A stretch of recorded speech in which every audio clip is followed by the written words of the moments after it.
Hilaw. Salmon. Salmon pong hilaw to ha. First time ko po kumain. Ayan, mga hilaw po kinakain dito. Mga steam. Ay, hindi pala hindi steam ano, hindi no. Ayan. Ay, kaanghang pala. Nilagay mo ba? Nilagay ko. Ako po. Ako nga, tatlong wasabi na ako. Total, pakiabot ng wasabi.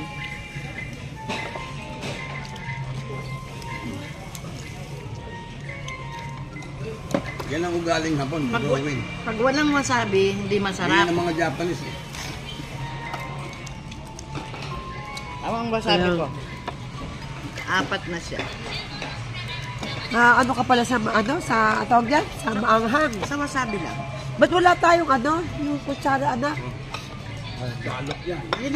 Sina-chopstick yun. Yung sabaw. Oo, sina-chopstick. Hinihigop ang ugaling hapon ganyan. Ganyan. O ganito po pagkain ng hapon ha. Tinuturuan ko kayo, ganito ha. Ganyan po ang pagkain ha. Higop sabaw. O. Ayan. Si BFF po, sanay kumain talaga. Kain. Ayan. Sarap dito, sushi. Sushi pala tawag yan, no?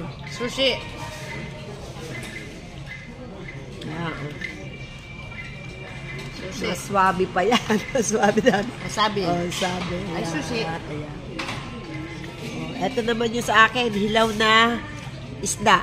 Hilaw na isda po ito. Ayan na. Oh, sanay na ako maghawak ng ganito. Oh. Ito.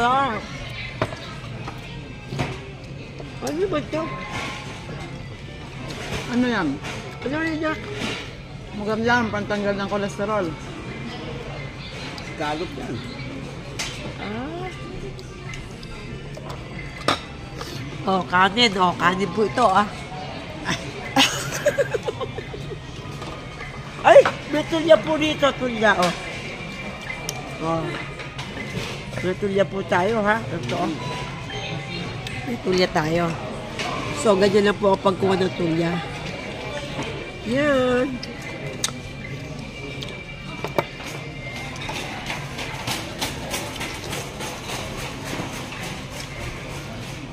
Meron po tayo soup. Ay, nalaglag.